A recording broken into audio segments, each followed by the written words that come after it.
Criminology is a true crime podcast that may contain discussion about violent or disturbing topics.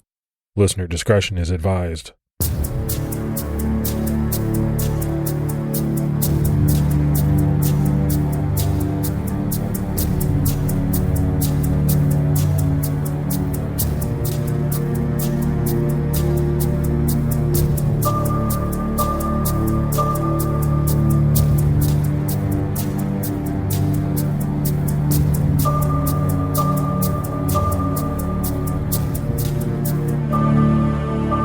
Hello, everyone, and welcome to episode 380 of the Criminology podcast. I'm Mike Ferguson.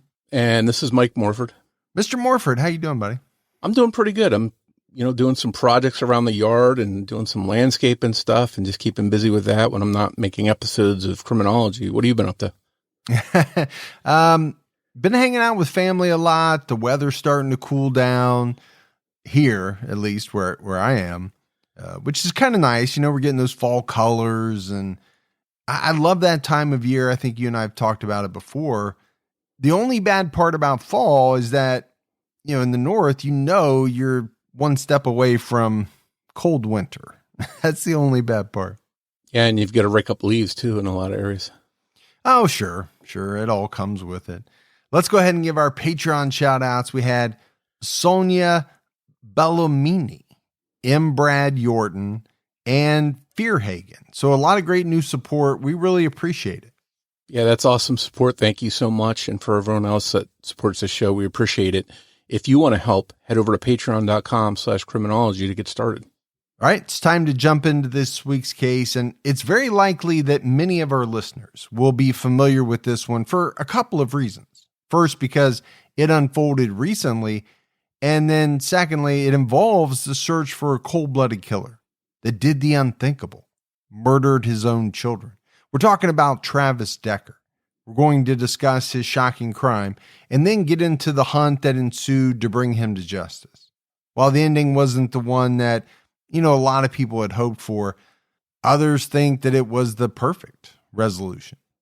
At around 5 p.m. on May 30th, 2025, 32-year-old Travis Decker went to his ex-wife Whitney Decker's home in Wenatchee Valley, Washington, to pick up his 3 daughters for a visit. The girls were Peyton, who was 9 years old, Evelyn, who was 8, and Olivia, who was 5. This was a regularly scheduled visit, like one that had happened many times. Travis and Whitney talked for about 15 minutes or so before Travis left with the girls. It was a conversation that seemed uneventful to Whitney at the time, completely normal. The one thing Whitney noticed was that Travis was a bit quieter than usual. But other than that, nothing seemed off. The plan was for Travis to have the girls back to Whitney's by 8 p.m. that night. But sadly, Whitney would never see her children again.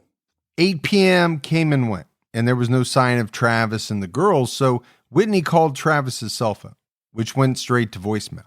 This alarmed Whitney because she could always get a hold of Travis by phone. The girls had no overnight supplies with them, let alone anything that would be useful for a longer trip. For the next 2 hours, Whitney waited near her phone to hear back from Travis, but she never did. So around 10 p.m., Whitney called the Wenatchee Police Department to report her daughters and Travis missing. Unfortunately, the criteria to put out an Amber Alert wasn't met because a parent with custodial rights being late didn't qualify as an abduction, and the children weren't believed to be at risk of imminent danger. Police would later learn that night, Travis's truck was seen heading west on Highway 2. An Amber Alert may have changed the outcome of the story, but we'll never know. Although an Amber Alert wasn't issued, an endangered missing person alert through the Washington State Patrol was put out. And there's a couple of things here, Morph, that are running through my mind. This is a pretty common thing. When you're talking about a couple who's divorced, who has children, exchanging, the kids, one person takes them, then drops them off. That's very normal, and a lot of people go through that. But I can also, try to get into the mind of Whitney, as the hours tick by. And, the girls are supposed to be home by 8 o'clock. 8 o'clock comes and goes.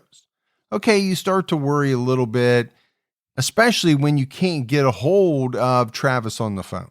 And then by 10 o'clock, I think most people with still no contact would start to get very worried in that situation. Yeah, and I think for Whitney, she was probably, extra worried because this was out of character for Travis. If this had been a habitual thing where, she would say to herself, okay, this is just Travis. He's always late. He's always 45 minutes late, an hour late. She might not be as concerned, but because he didn't typically do stuff like this, I think it was right for her to immediately be concerned. Well, and the thing is, nowadays and for the past 20 plus years, we've just been so used to being able to get a hold of people pretty much immediately, right? The cell phone has dramatically changed that aspect of life. Pre-cell phone, and you and I have talked about it a number of times, it was a lot harder to get a hold of people. I mean, if they weren't at home, good luck. If you didn't know where they were, how were you supposed to get a hold of them? Well, the cell phone changed all that because almost everybody has a cell phone nowadays, and they always have it with them. And most people answer the phone for people they want to talk to. So I think that just adds to the level of worry. Yeah. Back in the 80s, I remember, there were certain instances where I'd be concerned for, my mom wasn't home when she said she would be. I didn't come home maybe because something happened. My parents were worried about me and you just had no way to get a hold of somebody. I'm thinking here in Whitney's situation, any number of scenarios could be running through her head. Is there a car accident? Did something else happen? What's going on here? So, she's probably beside herself.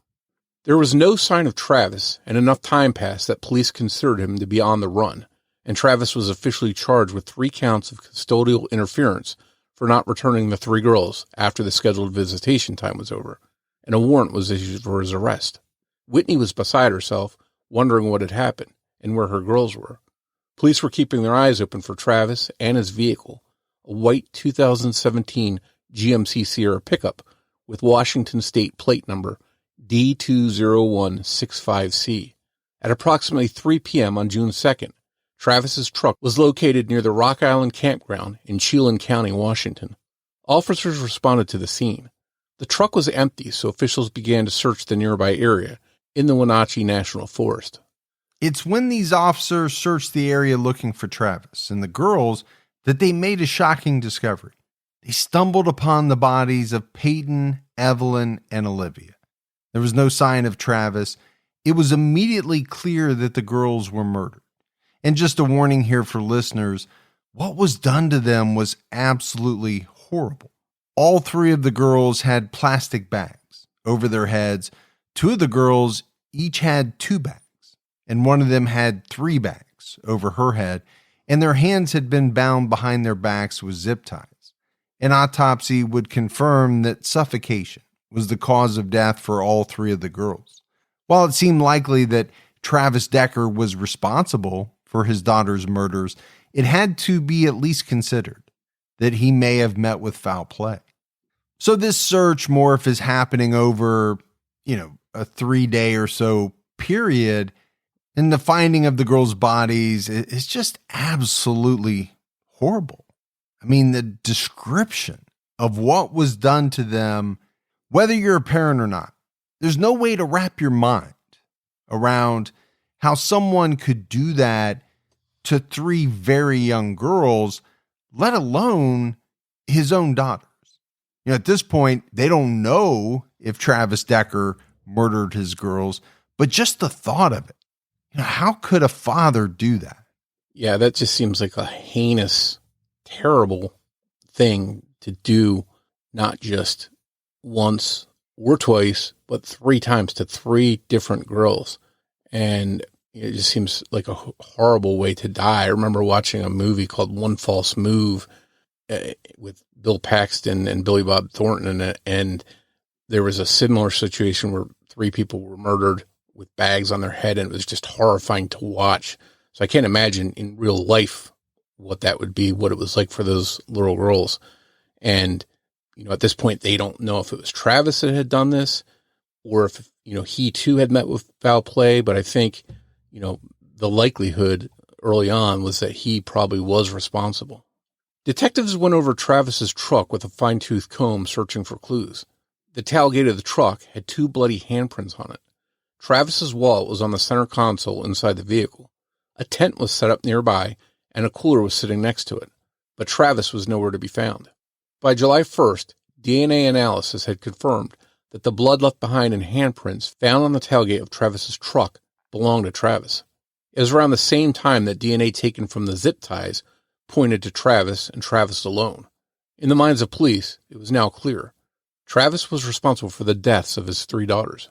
There was also some blood found at the crime scene that didn't belong to the girls or to Travis, and it was determined to be a dog's blood. DNA testing on that blood was a match to Travis's dog, a husky. It's not clear how or why his dog bled at the scene, but thankfully the dog was alive and well and found in the search area, and a local humane society took him in. When news of the murders got out and who was responsible, people were saddened and outraged that anyone could do this to 3 little girls, let alone their own father. As for Whitney, by all accounts, she was gutted by the deaths of her daughters and left devastated. While her ex-husband was on the run, Whitney was left to deal with a nightmare and would have to make plans for her daughter's final arrangements. A GoFundMe was set up on Whitney's behalf to help her with funeral expenses and really to help her just move forward with her life without financial worries on top of everything else. And the outpouring of support and generosity of people was amazing. So many people were moved and wanted to help that GoFundMe, as of the time of this recording, was up to almost $1.3 million. On June 20th, 2025, a public memorial was held for the 3 slain girls at Rocky Reach Dam Park, and over 800 people attended, including Whitney Decker, who thanked the crowd for their support during an unimaginably difficult time. While Whitney was grieving her daughter's deaths, police were hunting for her ex-husband, Travis Decker.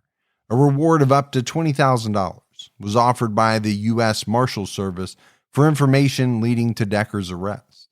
And Morf, we just talked about the grisly discovery of these 3 young girls, and now it has been, conclusively determined that they were killed at the hands of their father. But then you have Whitney, who's left to try to pick up the pieces and deal with this. I can't even imagine the grief and anguish that she's dealing with. And it's just amazing how people will come to someone's aid. In this case, in the form of, let's say, financial support through a GoFundMe. I think people in a situation like this can sympathize with her and what she must be going through, and they're just willing to help out. Yeah, total strangers coming to the rescue and aiding her, and not that money will ever bring her children back, but just the time she's going to need. She may not be able to work. She may need counseling. Just to have financial responsibilities not be something on top of all that, hopefully will help her in, some manner. But I can't even imagine losing one child, let alone losing all your children. In the blink of an eye, she's childless. And I just don't even know how you get through that. So I'm, hoping and praying that she's able to get through this and come to terms with the grief and how to go upon, beyond that and down the road, not just next week, next month, but this will undoubtedly affect her for the rest of her life.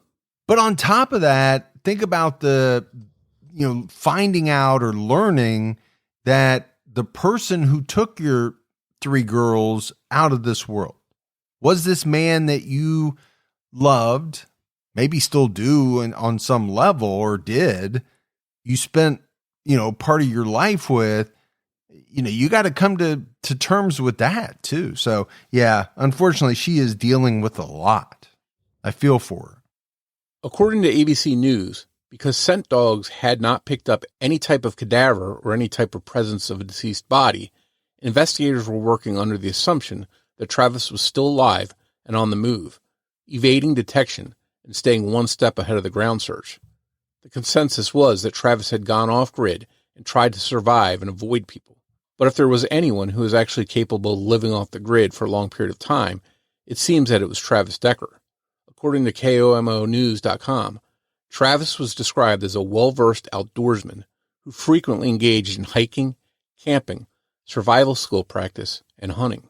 And Chelan County Sheriff Mike Morrison told the Center Square that Travis had been an outdoorsman since he was a kid, and it was something he was attracted to doing in his free time. Travis was also a veteran of the United States Army and had served in Afghanistan for 4 months. After at least 7 years as an infantryman in the Army, he transferred to the Washington National Guard. He routinely roughed it in the wilderness for nearly 3 months at a time. Police described Travis Decker as homeless and living in tents in the woods. Travis Decker was facing 3 charges of first-degree murder and kidnapping, and police were determined to find him in case he did flee to another state or country. He was also charged with 1 count of unlawful flight to avoid prosecution by federal prosecutors. The search for Travis Decker involved more than 100 people and a vast area, over 1 million square meters. There were multiple agencies hunting him, including local, state, and federal authorities, all working together and trying to get justice for Olivia, Evelyn, and Peyton Decker. The search actually stretched across 5 different counties in Washington. And it seems to me to be very smart to go ahead and charge him with this unlawful flight to avoid prosecution. It's a federal charge. So I think that probably allows the federal authorities to get involved and maybe puts other things in motion as well. And I think in a case like this, as heinous as it is, and no sign of the person that you think did this, you need all hands on deck and all the researchers you can get, all the allies you can get. So I think this was a good move.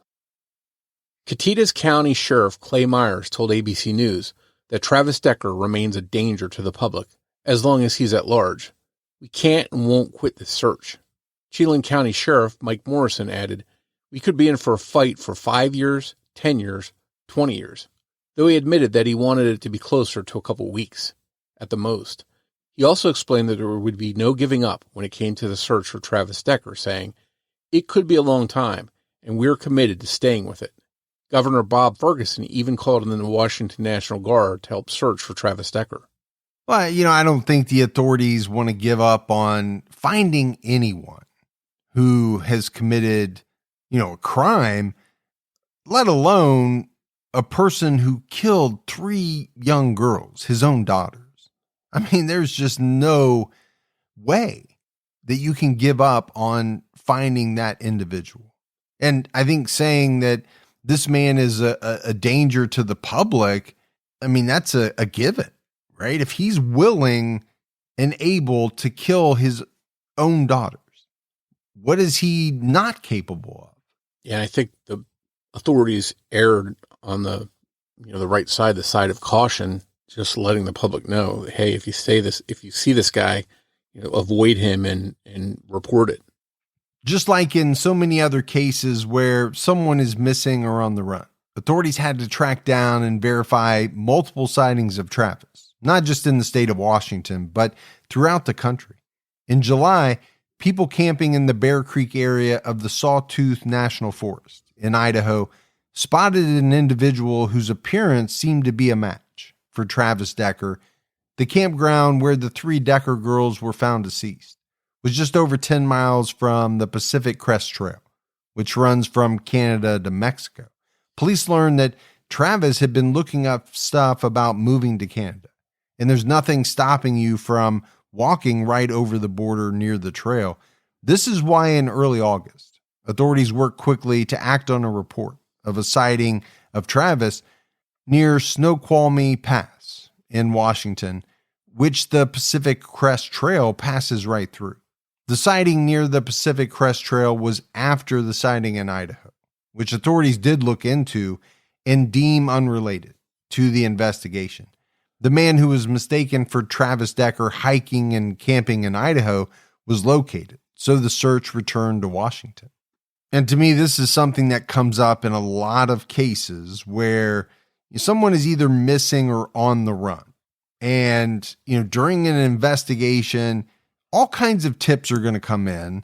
There's going to be sightings in many instances, and authorities have to run down all those leads. And a lot of them are not going to turn out to be credible. There's no doubt that it's a drain on resources, right? Leading you in the wrong direction, but you got to check that stuff out. Yeah, I think there's no doubt you've got to rule it out, make sure that it isn't him, because if it is and you don't check it out, you just dismiss it, there could be other victims, or he might get away because he's got more time and freedom to do what he's going to do next. So, to their credit, they did take all these possible sightings seriously. On August 23rd, the entire Rock Island campground was closed while the Federal Bureau of Investigation conducted a 3-day search of the crime scene and beyond. Searchers painstakingly tried to leave no stone unturned as they tromped through the area foot by foot. Around the time of the search, authorities found bones near the crime scene. Analysis by personnel in the anthropology department at Central Washington University discovered that the bones weren't human. In mid-September 2025, members of the Spokane County Sheriff's Office dive team searching Icicle Creek, just a few hundred yards downstream from the main crime scene, found a key fob that ended up belonging to Travis's pickup truck. This led investigators to continue searching the area nearby, not even 1 mile away from where the girls were found. Searchers scouring Grindstone Mountain then noticed something green in an area of brush that was difficult to get to. A drone was sent out over the area to give investigators a better picture of what they were looking at. It was a t-shirt, and it was identical to the bright green one Travis was wearing when he was last seen. Search dogs that were sent up indicated the presence of human remains. Officers involved in a multi-agency search team reached the scene where the remains were spotted, dropping down from a helicopter instead of trying to access the area on foot. And they found a pair of shorts identical to the pair of shorts that Travis was wearing when he was last seen alive, a bracelet he was known to wear, and also a can of chewing tobacco believed to have belonged to Travis. Then they found human bones, including ribs, fingers, a spinal column, and feet. While the remains were in such bad shape that a DNA test was needed for an official confirmation, authorities were sure that they had found Travis Decker due to the shirt, the key fob, and the location of the bones. Despite news that police believed they had found Travis Decker's remains, there were immediately conspiracy theories or doubts about the discovery, with many people online seeming to believe that Travis had managed to kill someone else in that remote area and steal their vehicle to flee far away from the search grid. On September 23, 2025, the United States Marshal Service officially declared Travis Decker deceased in a court motion. However, according to Chelan County Sheriff Mike Morrison, lab results were still pending at the time, and the identity of the remains was not yet confirmed by DNA. Travis Decker had likely been deceased during most, if not all, of the manhunt. Now, eventually they would confirm that the remains were Travis Decker, but it's understandable, or it's pretty common, more for, conspiracy theories to crop up, especially in that time period where they're saying, okay, they believe it's him, but they haven't confirmed it using DNA. Until people get that information, there's going to be conspiracy theories, especially online. And sometimes even getting the DNA wouldn't stop the conspiracy theories from happening. But, that it was clear the police were taking no chances with this. They wanted to confirm with certainty that it was Travis Decker's bones that they had found, and sure enough, they were. As of the time of this recording, no cause of death for Travis Decker, if one is known, has been made public. We do know Travis was injured in some way when he was at the campsite, where his truck was found with bloody handprints on the tailgate. If he was bleeding heavily enough that he eventually died from the loss of blood, you would think that canine searchers would have easily been able to follow the scent of his blood trail. So this has led some to believe that the injury that caused Travis to bleed was a minor one. Some people have speculated that due to the state of decomposition, there was no obvious cause of death, and it may never be able to be fully determined. The remains had been scattered by animals, and unless there are any marks in the bones or a weapon was found nearby, it may be impossible to tell what ultimately happened to Travis Decker. So there is, a bit of mystery here as to, how Travis died. The one thing that really jumped out at me is that even though it wasn't all that far away from where the murders occurred, his body was found in a very remote place. How did he get there? It was so remote that, they sent in a drone. They eventually had to lower, people from a helicopter to get to the body. So how did his body end up there, and how did he actually die? I mean, that's still a mystery. And it makes you wonder if he somehow managed to get there on his own by crawling or whatever he had to do. Maybe his intent was to not be found, and, maybe to have people wondering, is he still out there? Do we have to be worried about this guy? Maybe it was something to scare his ex-wife so that she might be looking over her shoulder. Unfortunately, we just don't know. So now we know what happened to the girls and who was responsible. Travis Decker, and we know that he's dead.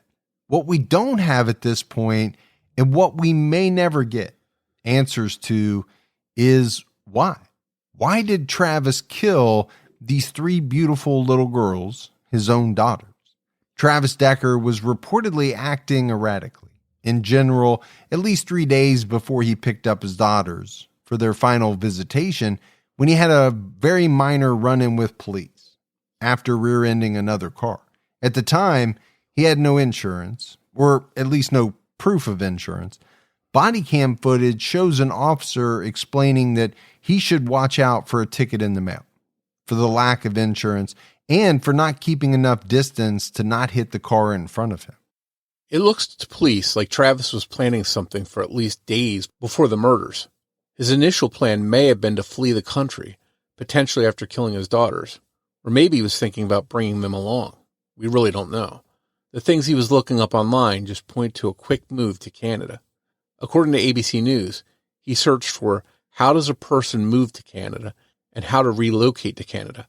It seemed like he was planning to stay in Canada long term, not take his own life, because he also searched for jobs in Canada. Cell phone records show that Travis may have been scouting the area where he killed his daughters the day before his visitation with them, whether it was to see if it would be a good campsite for an actual father and daughter's camping trip, or to see if it was secluded enough to commit 3 murders and escape afterwards. We don't know for sure. A look into Travis's background showed troubling signs, which makes this case even more tragic. Travis was struggling for a long time. His loved ones knew he was dealing with problems with his mental health and didn't know how to help him. Even his ex-wife, Whitney, who lost her 3 precious young girls, doesn't seem to fully blame Travis. She's mostly spoken to the public through her attorney, Ariana Cozart, who said to ABC News that Whitney feels like the system really let Travis down. Travis and Whitney met just after he returned from Afghanistan. They married in 2015, and they had 3 children, all daughters. They were married for 7 years, but their marriage couldn't withstand the trouble he was going through. After returning from his tour in Afghanistan, he experienced severe PTSD, which he unfortunately always carried with him. It began to really affect their relationship negatively over time. Travis was also having problems sleeping, and it started to get bad. He would only get 1, maybe 2 hours of sleep every night, and he would do things like wake Whitney up in the middle of the night, either by getting up and leaving at odd hours for no discernible reason, or because he was standing over her screaming. As terrifying as that kind of thing must have been to live through and wake up to, from Whitney's perspective, whatever was going on inside his head that was to cause that kind of behavior from Travis must have been equally horrifying. Travis had been diagnosed with borderline personality disorder, but wasn't taking medication as far as Whitney was aware. Travis moved out of the house after they separated in November 2022, and they officially divorced in 2023. Things continued to deteriorate from there for Travis, but there must have been moments where things seemed okay, or like they were getting better. Eventually, Travis stopped showing up for the required monthly National Guard drills and was set to be discharged over it. By August of 2023, Travis's daughters seemed to be afraid of provoking one of Travis's emotional outbursts, mostly because of how they saw him yell at his dogs. The girls were so nervous that they had started to cry when they would have to FaceTime with Travis or when he would pick them up for a visit. Travis started refusing to take the girls, even when it was his time to see them. It also seemed that at the time, Travis didn't have any fixed address. He was mostly living out of his truck and staying at motels or hotels here and there. It was clear that everything in Travis's life was unraveling. His family, his military service, and his mental health. And I think, as we kind of paint this picture of Travis Decker and what he was going through before the murders, things are really starting to come into focus. I mean, I don't think there's any doubt that he was struggling mightily with mental health issues. I mean, he was diagnosed with borderline personality disorder. It seems pretty obvious that he had and suffered from PTSD from, his time in the service. The other thing that I want to talk about is, and we said it earlier, right? An authority came out and said that he was basically homeless and had been for a while, living in tents in the wilderness. He's living in motels here and there. I mean, when I say his life was unraveling, it really does seem as though it was. Yeah, and there's no, excuse for what he did to his girls, and not dismissing that at all. But I think things like PTSD from war there's evidence in so many cases of that negatively affecting the way people think, the way they act, their actions, and not giving him an excuse for what he did. But I'm sure all of that stuff played some role in what happened. Well, yeah, you said it exactly right. There's no excuse for what he did, but you have to talk about what was going on in his life to try to figure out why in the world he did what he did. In December 2023, when Travis still had overnight visitation privileges with his daughters, he and the girls slept on mattresses on the floor at a men's shelter. Whitney didn't know they would be at a shelter at all, let alone a men's shelter alone with strangers. Travis lied to her and told her that he was staying in an RV at the time. At some point, while at the shelter, he left the girls alone, and Olivia, who was 5 years old when she died, ended up smashing her fingers in a weight machine there. The girls couldn't find their dad and FaceTimed Whitney, crying hysterically. In July 2024, Travis hitchhiked to Whitney's house for a visit and showed up 3 hours late. By September 2024, things had changed considerably with Travis's situation. Whitney laid out in a court filing, "Since our separation, it has become increasingly clear Travis has been struggling to maintain stability in his life." According to ABC News, Whitney filed for sole custody of the children because of concerning factors regarding Travis's mental health and stability. It was granted, even though, as Whitney's attorney explained, there were no red flags regarding his relationship with the children. And as Whitney's attorney, Ariana Cozart, also said of Travis, he loved those girls very much. While things were clearly going downhill in Travis's life, the relationship with his daughters seemed to be the only thing he had going, and there was no indication he would ever do anything to hurt them. As time went on, it does seem that Travis was getting increasingly controlling and potentially violent. According to KRO 7 News Seattle, in one court filing, Whitney wrote, "He has had some outburst where he has burst into my home against my objections and yelled for the girls." Whitney also said that Travis never committed any acts of domestic violence while they were together. This is part of why what happened was such a shock to everyone who knew the family. Travis did, however, show what Whitney described as narcissism, and there were moments of power control he used. That kind of thing is a pattern that we see in family annihilators, but it's easier to see that kind of thing looking back and knowing everything about how a situation ended. It's not always as easy to recognize before the tragedy strikes. One point of contention between Travis and Whitney after their separation is that Whitney seemed to want to shield the girls from the worst of their father's symptoms, while Travis thought they should see what he went through so that they would know what real life would be like, as if they could learn some kind of important life lesson at their very young ages. Any kind of pessimism or coldness may not have set off any alarm bells. Perhaps the custody orders may have upset Travis. He was against modifying the visitation orders, feeling that he was already not able to see the girls as much as he wanted to. According to thesun.com, Travis did take issue with the more limited visitation schedule, specifically with no overnights, telling the court, "I only get to see them over the weekends, and camping is something that the four of us have done since the three of them were in diapers." Travis never completed any of the court-ordered psychiatric evaluation, anger management treatment, or counseling.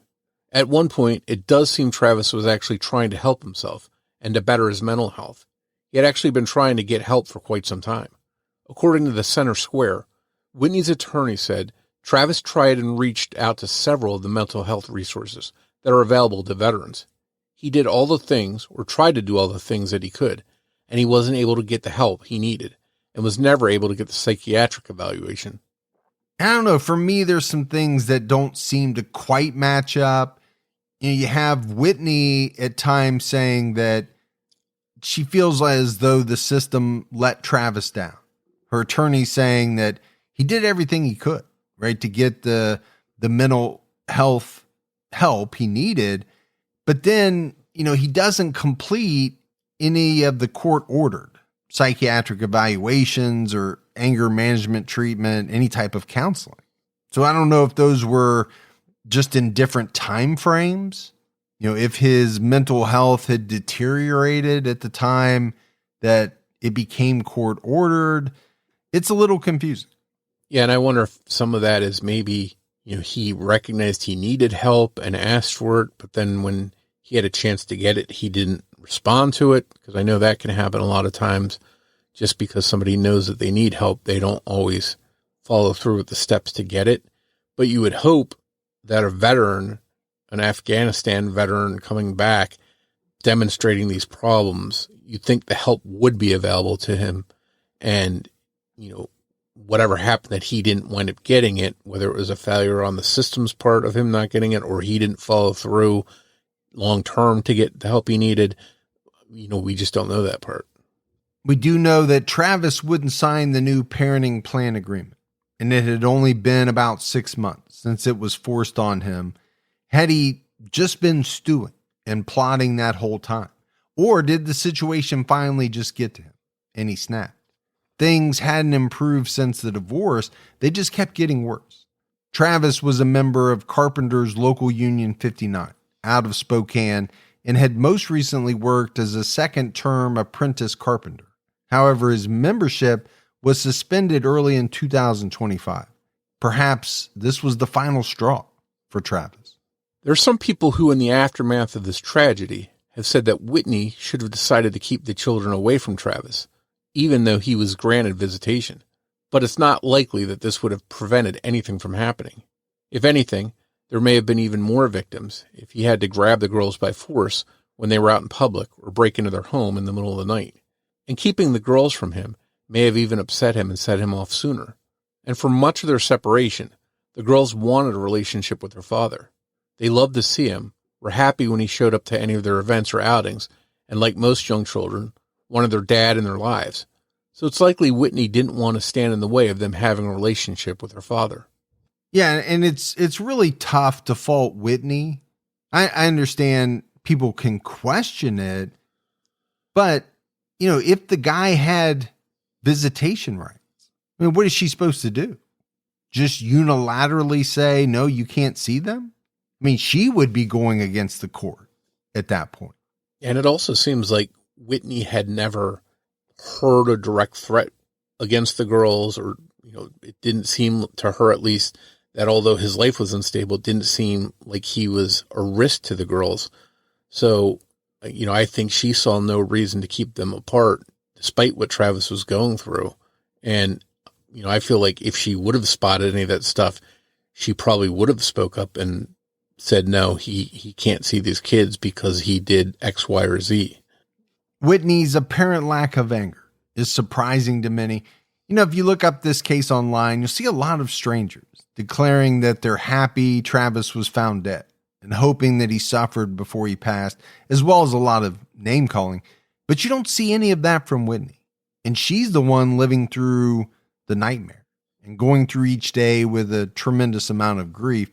It's not clear if this is just characteristic of who she is as a person, or if she just feels that this particular situation warrants grace and forgiveness. But her feelings about the situation have certainly helped to shape the way some people understand this case. While Whitney may have forgiven Travis for what he did to the girls, there's no doubt she wanted him caught. Her attorney told People magazine that it was actually a huge thing that she wants and something that was very, very important to her so that she can have peace. Whitney suspected that Travis had taken his own life somewhere near the crime scene, and she may have been correct. Rather than dwell on the horrible way that her daughters died, Whitney seems to have focused on remembering the time she had with them. At the memorial for her daughters, she said, "I'm so thankful for the time that I had with the girls. I truly hope that the legacy of the girls' lives lives on in everyone's hearts forever. They were incredible." And there are a couple of things Whitney wants to see fixed in the aftermath of this tragedy. First, Whitney wants to see the Amber Alert system adjusted. According to her attorney in an interview with People magazine, Whitney has said, "The thing I want most out of this situation is for this to be fixed. Perhaps if that Amber Alert allowed for an immediate response, it might have saved the girls." And another thing Whitney hopes to see is an improvement in looking after and helping veterans with their mental health. She thinks that may have helped Travis. So, Morf, as we wrap this one up, obviously what Travis Decker did was so unbelievably horrible. There's no way around that. Who he did it to, the way that he did it, all of it, completely horrible and tragic. And then there's the mystery of, kind of what did he do afterwards? Was he hurt? Or did he just lay down and die? I think that's the frustrating thing all the way around in this case. What happened to Travis? Why did he do this in the first place? When it's not all tied up neatly with a bow at the end and there's still lingering questions, I think that's very frustrating. And I try to put myself inside the minds of some of the people we talk about that do these things, and I just can't do it. Here's a guy that everything seemed to be going downhill for him, and the one positive thing he had left was his relationship with his daughters. They were the most important thing that were still there for him. And to choose to end their lives, I don't know how he comes to that decision in the first place and then goes through with it. And not does it once, but 3 times he had to kill each of his daughters. I just can't fathom how that happens. No, I can't either. And I'm sure people listening can as well. I mean, to me, there's no doubt that his mental health played a role in this somehow. We're just never going to know exactly what role it played. And like you said, that is frustrating for many. One of the things that really bothers me, and unfortunately you see this in every case, right? When you go online and you see people's comments, there are a lot of comments about Whitney that to me just aren't warranted. Whitney should have done this, or how can Whitney act as though she forgives him? We don't know if she forgives him or not. We only know what she's come out and said publicly or what her attorney has said.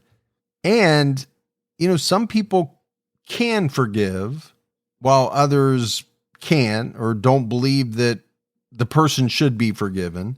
I mean, it's really tough to put yourself in that position because how many people have been there? And so how do they know how they would, act or react to that situation? And if Whitney does forgive him, part of me can't fathom that because it seems, just thinking about it now, if I was in her shoes, I'd probably hate the person that did this even after they were dead. But on the other hand, she's already got enough baggage to carry with her the rest of her life. Maybe forgiveness unloads some additional baggage she will have to carry with her. And, from that perspective, I sort of understand that.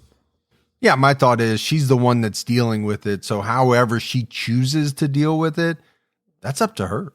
But I feel for her. I mean, she has lost everything. Now, we talked about some of the things that she wants to see.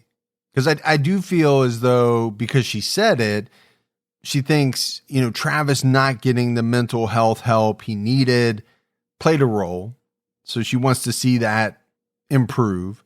The Amber Alert, like we said, the criteria as it stands, the situation early on didn't meet that criteria to put out an Amber Alert. So you can look at that and see, okay, does it need to be tweaked? That happens a lot, right? Cases, situations kind of spark a change in protocol, procedures, different things like that.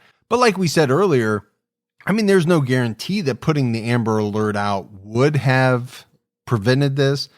Maybe it would have. And you could certainly argue that the possibility would have been greater had an Amber Alert been out. Yeah, and it's a very tragic case and that's just one more question. Would an Amber Alert have prevented this? We just don't know. Like, we don't know so many other things in this case, and that's what makes it so frightening and sad and hard to understand. But definitely, no doubt, Travis Decker is a very hated individual online. And I understand the reason for that. He did the most despicable thing a person could do, right? Killing his 3 small children. You're going to get no sympathy from 99.9% of the people when you do that. Yeah, as a father, your goal is to protect your children and do anything you can for them, including sacrificing your life for them, not taking their life or lives in this case. So, it's just one more thing I can't get my head around, how this happens, how he came to this decision. And, it's just something we'll probably never have answers to. But that's it for our episode on Travis Decker. As always, if you love the show, take a minute, go out, leave us a review, a rating. Also, keep telling your friends. Word of mouth about the podcast really goes a long way. If you want to find us on social media, we're on every major platform. So just search for Criminology Podcast on your favorites.